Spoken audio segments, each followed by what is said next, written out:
કેમ છો મિત્રો? હું નિહાલ હાલા ફરી એક વખત આપની સમક્ષ આપણી આ YouTube ચેનલ ઉપર આજનો ટોપિક લઈને આવ્યો છે અને એનું નામ છે ટકાવારી એટલે કે પર્સન્ટેજ. કોમ્પિટિટિવ એક્ઝામની અંદર ગુણોત્તર અને પ્રમાણ, સાદું વ્યાજ, ચક્રવૃદ્ધિ વ્યાજ અને એવા ઘણા બધા ચેપ્ટર છે જેની અંદર ટકાવારીનો ક્યાંક ને ક્યાંક ઉપયોગ આવે છે. આજનું આપણે આ ચેપ્ટર ગણિતના ટકાવારીના માત્ર 2-3 પ્રશ્નો સોલ્વ કરવા માટે નહીં, પરંતુ આવનારી કોમ્પિટિટિવ એક્ઝામની અંદર ઘણા બધા મેથ્સના ચેપ્ટર આનાથી તમે સોલ્વ કરી શકો એના માટે આ ચેપ્ટર ગણવાનું છે. તો વધુ વાત ન કરતા આ ચેપ્ટરના ફંડા, આ ચેપ્ટરના કન્સેપ્ટ એક જ વિડીયોની અંદર હું સમજાવવાનો પ્રયાસ કરું. તો ચાલો શરૂ કરીએ આજના આપણા ટકાવારીના દાખલા અને કન્સેપ્ટ. હવે ટકાવારી છે શું? સૌથી પહેલા આપણે એનું કન્સેપ્ટ સમજીએ. ટકાવારી એનો મતલબ કે કોઈ પણ વસ્તુની અંદર એનો ભાગ કેટલો છે. હંમેશા કોઈ પણ વસ્તુ, આ શબ્દ હંમેશા મગજમાં યાદ રાખજો દાખલો ગણો ત્યારે, કે કોઈ પણ વસ્તુ હોય ને પોતાની અંદર 100% હોય. હવે એના 20% એટલે કે એ વસ્તુની અંદર એનો 100 માંથી 20 જેટલો ભાગ. ઉદાહરણથી હું તમને ખાલી સમજાવવાનો પ્રયાસ કરું કે વિચારી લો તમારી સામે એમ કીધું હોય કે 200, તમારી સામે એવું કીધું હોય 200. હવે 200 છે અને 20% કેટલા થાય તમને ઈઝીલી ખબર પડી જાય, 40. પણ 20% ની રમત કઈ રીતે હોય તો કે ભાઈ ગુણ્યા 20% એટલે 20 જેટલો ભાગ. કોઈ પણ વસ્તુ પોતાની અંદર કેટલા તો કે ભાઈ કોઈ પણ વસ્તુ છે પોતાની અંદર કેટલી હોય તો કે 100 હોય. એટલે કે 200 ના 20% એટલે 200 ની અંદર 200 નો 20મો ભાગ. કોઈ પણ વસ્તુ પોતામાં કેટલી હોય તો કે 100% હોય. આનું તમે સોલ્યુશન કરો એટલે કેટલું આવે તો કે 40. એટલે કોઈ પણ વસ્તુની અંદર કેટલો ભાગ એટલે કે ટકા, ને વસ્તુ પોતાની અંદર કેટલા હોય તો કે વસ્તુ પોતાની અંદર 100% હોય. હવે આવા ટકા સિમ્પલ તો તમે ઈઝીલી કરી શકો. ફોર એક્ઝામ્પલ તમને કીધું હોય કે 600 ના 40% કેટલા, એટલે તમને ખબર છે કે નીચે શું આવશે છેદ ઉડાડો, 0 ગયા 0 ગયા 6 ચોક 24, 240. આ વસ્તુને તમે ઓરલ એટલે કે બોલીને વિધાઉટ પેન ઉપાડ્યા તમે આને સોલ્વ કરી શકો. ઉદાહરણ તરીકે આપો, તમને એમ કે 900 ના 30% શોધો. કાંઈ નહીં કરવાનું, આપણને ખબર છે છેદમાં શું આવે તો કે ભાઈ છેદમાં 100 આવે, બધાને ખબર. એટલે 100 થી આ બે મીંડા છે ઉડશે. આપણે વિચારી લેવાનું, બે આંકડા હોય ને એનો ગુણાકાર કરી નાખવાનો. 9 તેરી તો 27. ઉપર કેટલા મીંડા, જેટલા મીંડા હોય એમાંથી બે મીંડા ઓછા મૂકવાના. ટોટલ 3 મીંડા છે, 1 2 ને 3. બે મીંડા મૂકી દો, આવી ગયો. સોરી, બે મીંડા નહીં મૂકવાના. એટલે 3 મીંડા છે એમાંથી બે મીંડા ન મૂકીએ તો કેટલા મીંડા મુકાશે? 270. સમજાણું? તો આ છે આનો કન્સેપ્ટ. હવે આપણે શરૂ કરીએ આજના દાખલાઓની શરૂઆતમાં સરળ દાખલા, ધીરે ધીરે લેવલ ઓફ ડિફિકલ્ટી અને પરીક્ષામાં પૂછાતા વારંવાર પૂછાતા પ્રશ્નોની પણ આપણે ચર્ચા કરશું. હવે પહેલો પ્રશ્ન આપણા માટે કંઈક આવો આવ્યો છે, 2000 ના 40% ના 10% કેટલા થાય? આ આપણે જોવાનું છે. હવે થોડીક વાર પહેલા જ આપણે જોયું, આપણે એની પહેલા કેલ્ક્યુલેશન જોઈ લઈએ, પછી આપણે ફટાફટ કઈ રીતે કરવું એને જોશું. કેટલા છે આપણી પાસે તો કે ભાઈ 2000. 2000 ના કેટલા તો કે ભાઈ પહેલા 40% કાઢો અને ત્યારબાદ કેટલા તો કે 10% કરો. ઉડાડો છે તો આ બે મીંડા, તો આ બે મીંડા ગયા. અહીંયા બે 0 છે તો એક 0 આ ગયો અને એક 0 આ ગયો. મલ્ટીપ્લાય કરો, 4 દુ ને 8. કેટલા આવ્યા? 80. હવે વિધાઉટ પેન આપણે આને સોલ્વ કરી શકશું. કઈ રીતે? મેં કીધું હતું ઉપર જેટલા પણ વસ્તુ આપેલી હોય પહેલા કરી નાખો ગુણાકાર. 2 ચોકું 8, 8 એકુ તો કે 8 મૂક્યા આપણે અહીંયા 8. ઉપર જેટલા 0 હોય એમાંથી ટકાવારી કરો તો બે 0 ઓછા મૂકવાના. કેટલા છે તો કે 1 2 3 4 ને 5. હવે 5 0 છે, હા, તો 5 0 છે તો 40 ના 2 0 અને 10% ના 2 0, એટલે 4 0 આમાં ઓછા આવશે. તો 1 2 3 4 ને 5 0 છે, એમાંથી 4 0 કાઢી નાખો એટલે આવી ગયું 1 0. બરાબર? જેટલા ટકા એટલા 0. અહીંયા 1% આપેલું છે તો 2 0 ઓછા કર્યા, અહીંયા ટકા આપેલું છે તો 2 0 ઓછા કર્યા. સમજાણું? ચાલો, તો આ બેઝિક કન્સેપ્ટ છે. હજી એક બે આપણે બેઝિક દાખલા ગણીએ ને ત્યારબાદ પરીક્ષામાં પૂછાયેલા પ્રશ્નો ઉપર આગળ વધીએ.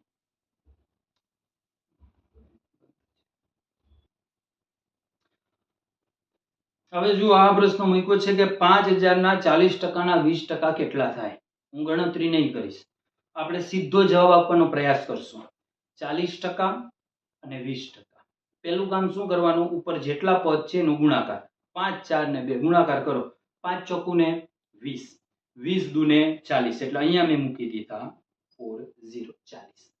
હવે જેટલા ટકા હોય 1% માટે 2 મીંડા ઓછા કરવાના. અહીંયા ટકા છે એટલે 2 મીંડા, અહીંયા ટકા છે એટલે 2 મીંડા, એટલે ટોટલ 4 જીરો ઓછા કરશું. કેટલા જીરો છે? 1 2 3 4 ને 5. 5 માંથી 4 જીરો ઓછા કરો, કેટલા જીરો વધે? 1 જીરો. 400 છે. શું છે? જો આવી ગયો. એટલે જો તમને ટકાવારીની સરખી પ્રેક્ટિસ કરી હોય ને દોસ્ત, તો તમારે પેન ઉપાડવાની જરૂર પડશે નહીં. ચાલો હવે આપણે પરીક્ષાઓમાં પૂછાય એવા પ્રશ્નો, કે સીધા આપણે પરીક્ષામાં ગયા અને પ્રશ્ન આપણે ગણવાના છે એવા પ્રશ્નોની આપણે સોલ્વ કરવાની શરૂઆત કરીએ.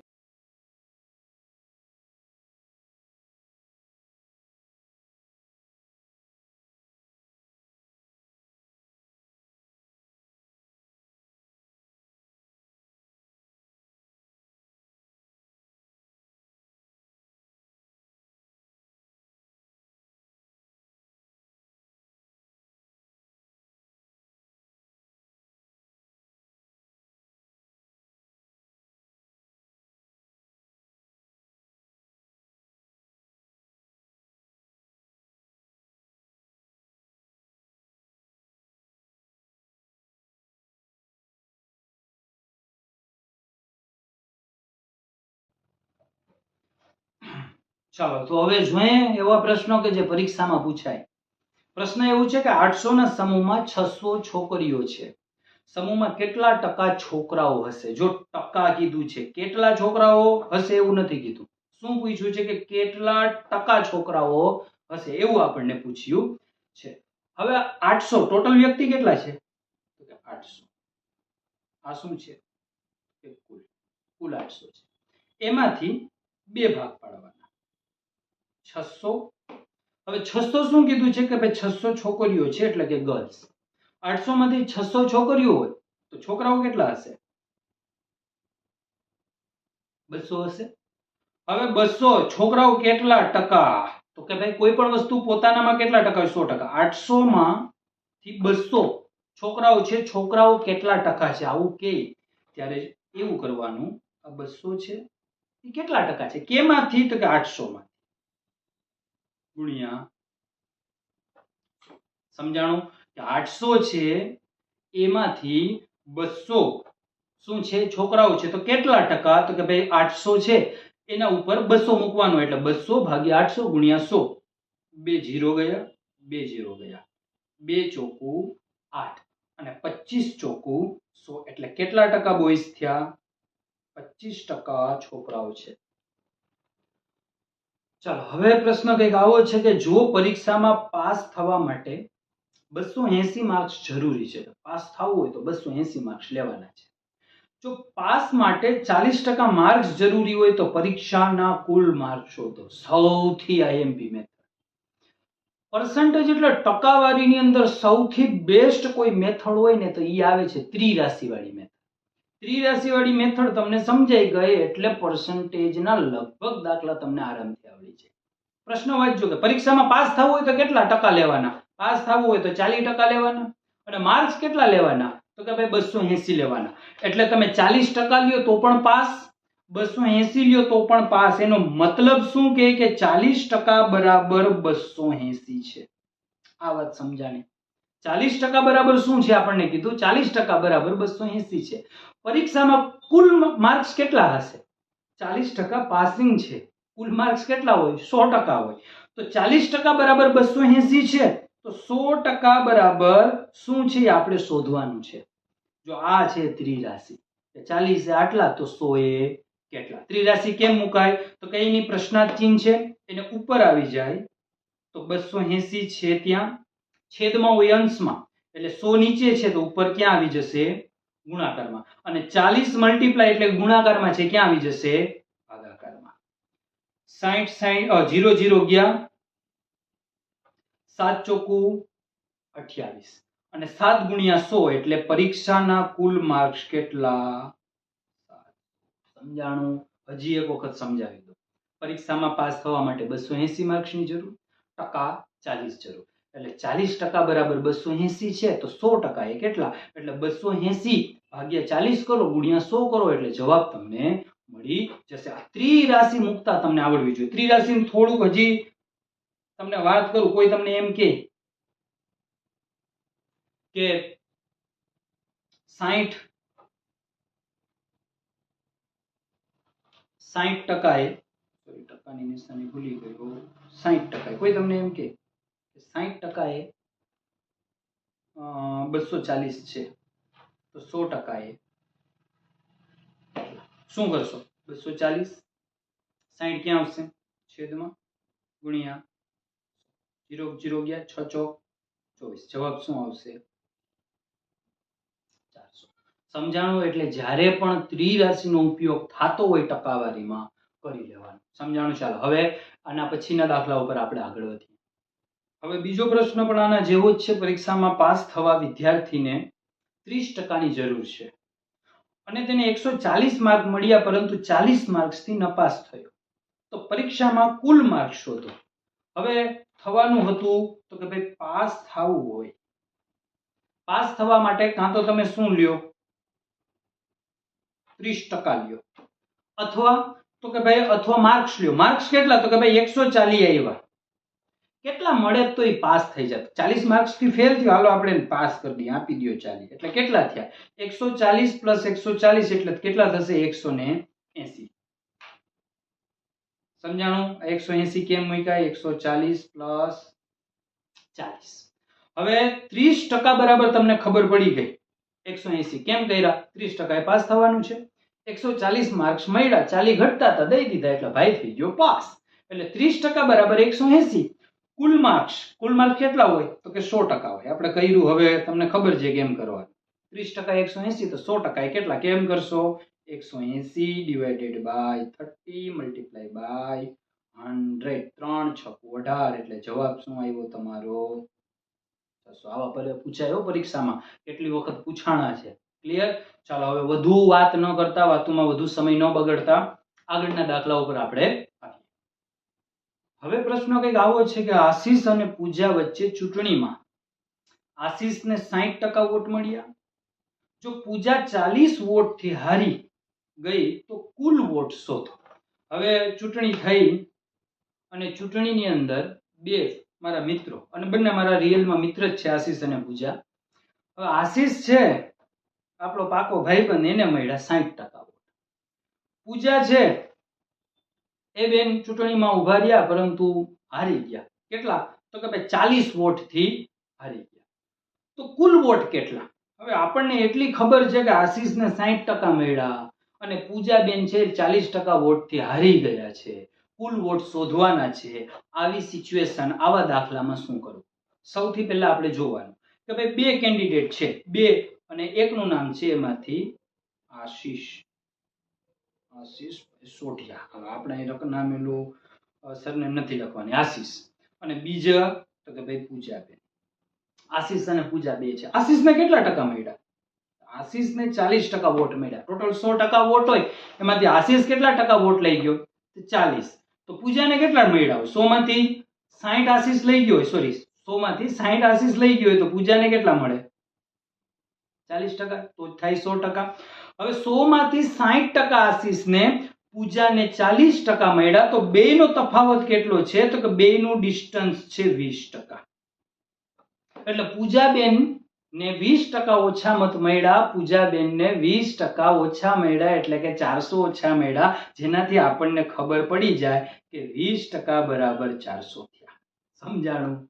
100 માંથી 60% આશીષને, 100 માંથી 40% પૂજાને, એટલે કે પૂજાને આશીષ કરતા 20% ઓછા, એટલે કે પૂજાને પ્રશ્નમાં કીધું એ મુજબ આશીષ કરતા 400 વોટ ઓછા મળ્યા, એટલે 20% બરાબર 400 થયું. તો 100% ટોટલ વોટ ગોતવાના છે, એટલે 100% એ કેટલા? બરોબર, શું કરશો? 400 ભાગ્યા 20 ગુણ્યા 100. 0 0 ગયું, 2 ચોકુ 8, એટલે કે ટોટલ વોટ હશે 4000. સમજાણું? આવી મજા? તો આ દાખલા જે પણ આપણે ગણીએ છીએ એક બુકની અંદર નોટ કરતા જાઓ. મારું મેથ્સની વાત કરું તો પહેલેથી હું બહુ કઈ મેથ્સમાં એકદમ તુરમખાન હતો, એવરેજ સ્ટુડન્ટ હતો સ્કૂલ ટાઈમથી. ત્યારબાદ સિનેટની એક્ઝામ મેં પાસ કરી હતી એમબીએમાં ગવર્મેન્ટ કોટામાં જવા માટે. સેમ સિલેબસ હતું, મેથ્સ રિઝનિંગ ઇંગ્લિશ વગેરે વગેરે. એ સમયથી જ મને ટેવ પડી હતી કે મેથ્સની અંદર તમે જે નોટ બનાવો છો ને એ નોટ તમને બહુ જ ઉપયોગી થવાની છે.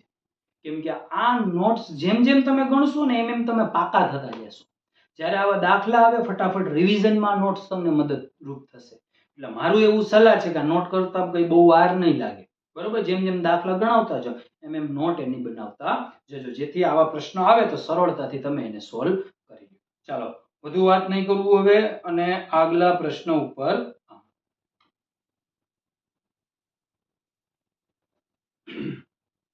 ચાલો તો હવે પ્રશ્ન છે ચમોડા ગામની કુલ વસ્તી. આ પ્રશ્ન થોડોક આગળ ગણવાનો હતો, આ તો ફંડા આપણે જોઈ લીધો છે. ચાલો તો ગણી નાખીએ કે ચમોડા ગામ, મારા ગામનું નામ હો ભાઈ. ચમોડા ગામની કુલ વસ્તી 4000 છે. જો ગામના 40% લોકો પરિણીત છે તો અપરિણીત શોધો. સિમ્પલ. 100% હોય એમાંથી 40% લગ્ન કરેલા હોય તો વાંઢા કેટલા? તો 60%. ગામ કેટલા? 4000. 4000 ના 60% કાઢી નાખો.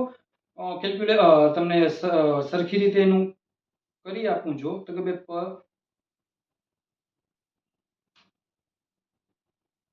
સરખી રીતે કેલ્ક્યુલેશન કરીએ. પરિણીત કેટલા છે તો કે ભાઈ પરિણીત છે 40%. તો અપરિણીત કેટલા હશે? 60%. ગામની કુલ વસ્તી કુલ કેટલા છે? 4000 છે. અપરિણીત એટલે કે 60% ગોતવાના છે. ગોતી નાખી. 0 ગયા 0 ગયા 6 તો આ ગામમાં એટલે મારા ગામમાં દાખલા પ્રમાણે 2400 વાંઢા એટલે કે અપરિણીત મળશે. ચાલો હવે આગળના પ્રશ્ન ઉપર આવીએ. ખર્ચ કરે. હવે હું અહીંયા જીગરભાઈનો ખર્ચ ગોતું તો એક છે ખર્ચમાં 20% ઘર ખર્ચ પ્લસ શિક્ષણ પાછળ 20%. જો કે જીગરભાઈ અમારે આવ્યા કે શિક્ષણ પાછળ 20 ન બગાડે, એ મનોરંજનમાં 20 બગાડે, પરંતુ 20% શિક્ષણમાં, 15% મનોરંજનમાં અને પરચુરણ બીજા નાના મોટા 5%. એટલે ટોટલ આપણે કરીએ એટલે 20 ને 20 40, 40 ને 20 60. ખર્ચો કેટલો થયો? 60. હવે 100% છે, 60% છે. 100% પગાર હોય, ખર્ચો 60% વયો ગયો તો એની બચત કેટલી થઈ? સેવિંગ એટલે કે એની બચત કેટલી થાય? સિમ્પલ વાત. 40% થાય. પરીક્ષામાં તમારે લખવાનું નહીં હો. અત્યારે એટલે લખું છું કે તમે સરળતાથી સમજી શકો. પરીક્ષામાં તમારે લખવાનું નથી. ક્લિયર? પરીક્ષામાં સીધું ટોટલ કરવાનું કે 20 ને 20 40 ને 15 55 ને 5 60. એટલે ખર્ચો 60% થયો એટલે બચત 40% સીધી મળે. અને બચત તમને અહીં આપી દીધી કેટલી? તો કે 4000. 40% એ 4000 એવું જ થયું ને. 40 એ 4000 આપણે 100 એ કેટલા? સિમ્પલ 1 2 3 મીંડા 40 આવશે નીચે અને ગુણ્યા કરશો તમે 100. 4 એકા 4 1 2 3 ને 4 મીંડા એટલે જવાબ આપણો આવી ગયું કેટલું? 10000. માસિક પગાર જીગરભાઈનો કેટલો હશે? હાલો હવે પ્રશ્ન એવો કે પ્રફુલ્લ તેના માસિક પગારમાંથી 30% ઘર ખર્ચમાં, 20% શિક્ષણ ખર્ચમાં અને 10% મનોરંજન ખર્ચ કરે છે. જો તે માસિક 50000 બચાવે છે તો વાર્ષિક પગાર શોધો. પેલું શું કરવાનું તો કે ખર્ચ. આપણે શોધશું એનો ખર્ચ કેટલો છે. હવે ગણતો નથી, સીધું લખું 30 20 ને 10 એટલે કેટલો ખર્ચ થયો તો કે ભાઈ 50% ખર્ચ થઈ. હવે ખર્ચ 50% થાય તો અહીંયા આપણે જોઈએ કે બચત. ખર્ચ 50 હોય તો બચત કેટલી ટકા હોય? 50%. આપણને આપી દીધું 50% એ 50000 તો 100% એ કેટલું હશે? 1 લાખ. ગણી નાખીએ 1 2 3 4 તો 100 એ કેટલા? સિમ્પલ છે, ગણતો નથી. 1 2 3 4 ને 5. 1 લાખ રૂપિયા શું થયું? બચત થયું. હવે દાખલો પૂરો નથી થતો. તમે કહો સાહેબ આ તો ગયો દાખલો ગયો એના જેવો છે. ના, એના જેવો નથી. થોડોક ફરક છે. અને આ ફરકની ખબર નહીં હોય ને માર્ક્સ કપાઈ જાય. અને ઓપ્શનમાં એક્ઝામમાં આવો પ્રશ્ન પૂછે ને, ઓપ્શનમાં મારો બેટો પાછો 1 લાખ આપ્યો હોય અને આપણે ટીકે કરીએ, આપણા મનમાં એમ હોય કે સાચો ગણ્યો, જવાબ ગણ્યો પરીક્ષામાં માર્ક નહીં મળે. શું છે આમાં ફરક? જો અહીંયા નજર રાખજો, વાર્ષિક પગાર શું, વિડીયો પાછળ કરીને જોજો. પાછલા દાખલામાં આપણે જોયું હતું કે માસિક એટલે કે મહિનાનું કેટલું બચત થાય, મહિનાનો કેટલો પગાર છે. અહીંયા જે તમે ગોઈતું ને ઉપર જો ખર્ચ બધા માસિક આપેલા છે. જો અહીંયા શું છે? માસિક. એટલે બચત પગાર આ શું થયું? એનું માસિક થયું. વાર્ષિક ગોતવું હોય તો શું થાય? તો કે ભાઈ વાર્ષિક ગોતવું હોય તો આપણે એને ગુણ્યા કરવા પડે 12, તો જ વર્ષના મળે. એટલે જવાબ સાચો શું આવશે?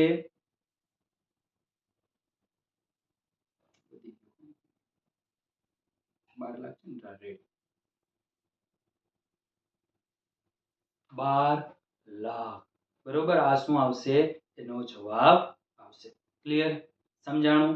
ચાલો હજી આપણે એક બે દાખલા ગણવાના છે, ત્યારબાદ આપણે આ કન્સેપ્ટને અહીંયા પૂરું કરશું. એકનું નામ છે હેતવી અને બીજીનું નામ છે જાનવી. બે મારી સ્ટુડન્ટો હમણાં સિમેન્ટની પરીક્ષા દીધી. હેતવી ને જાનવી. હેતવીને કેટલા ટકા આવ્યા? 32%. જાનવીને કેટલા ટકા આવ્યા? 42%. હવે હેતવી બેન છે, અહીંયા વિચારી લો, આ પાસિંગ પોઈન્ટ છે. એટલે હેતવી બેન અહીં પહોંચી ગયા હોત ને 32 થી થોડાક વધારે મળ્યા હોત ને પાસ થઈ જાય. જાનવી બેન 42 પાસિંગ પોઈન્ટ થી આગળ. કેટલા આગળ છે જુઓ.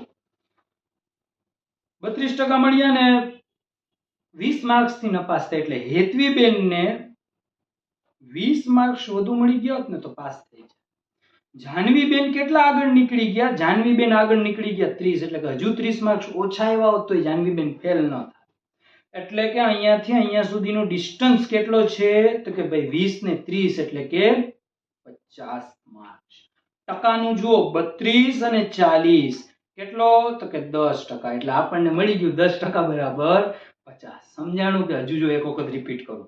હેતવીના 32%, જાનવીના 42%. હેતવી બેન 20 ફેલ થયા. હાલો હેતવીને 20 આપી દો, પાસ થઈ ગયા.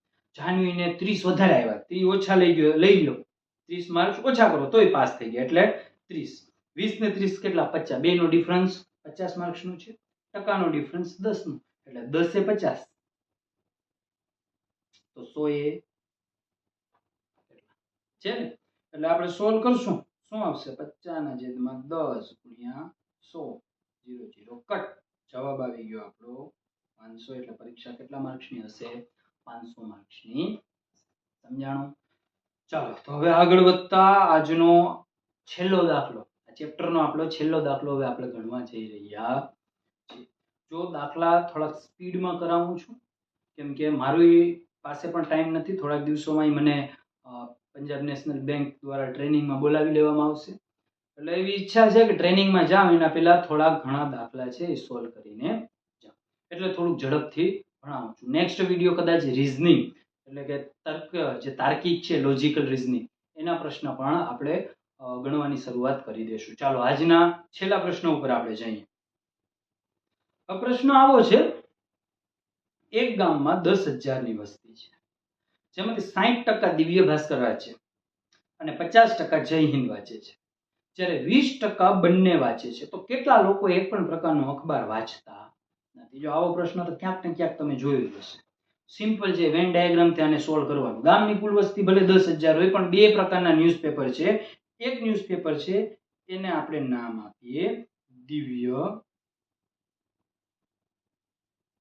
ભાસ્કર, અને બીજા પ્રકારના ન્યૂઝપેપરને આપણે નામ આપીએ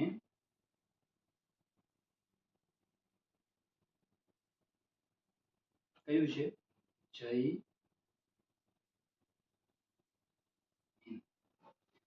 હવે શું કીધું છે કે 60% દિવ્ય ભાસ્કર વાંચે, એટલે દિવ્ય ભાસ્કર વાંચવા વાળા 60%. જય હિન્દ વાંચવા વાળા કેટલા છે? તો કે જય હિન્દ વાંચવા વાળા મોટા અક્ષરે લખું તો 60%,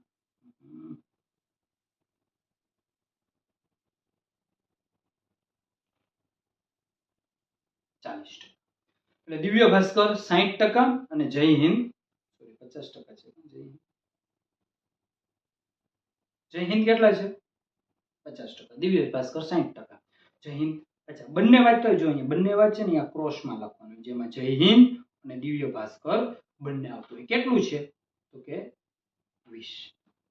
સમજાણું? દિવ્ય ભાસ્કર 60%, જય હિન્દ 50%, બંને વાંચતા હોય એવા 20%. હવે ધ્યાન દેજો. દિવ્ય ભાસ્કર કેટલા વાંચે? 60.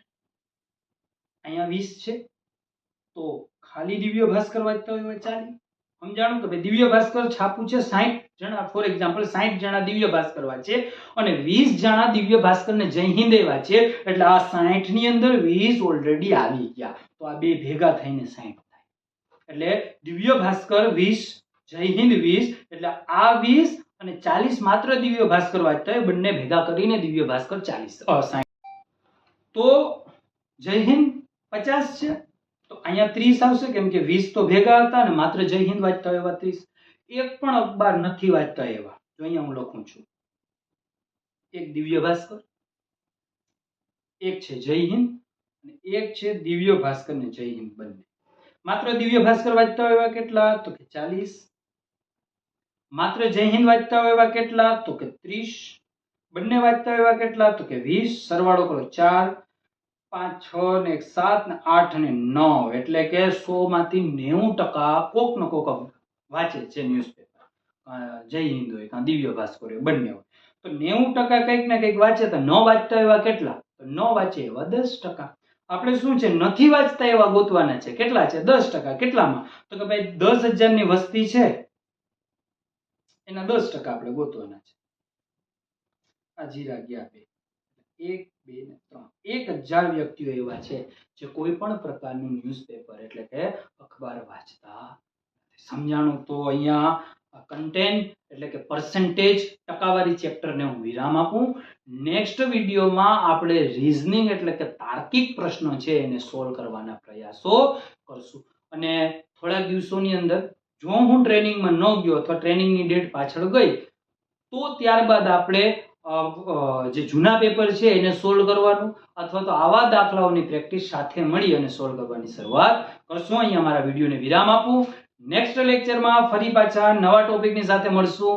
ત્યાં સુધી વાંચતા રહ્યો, રીડ કરતા રહ્યો. જય હિન્દ, જય ભારત.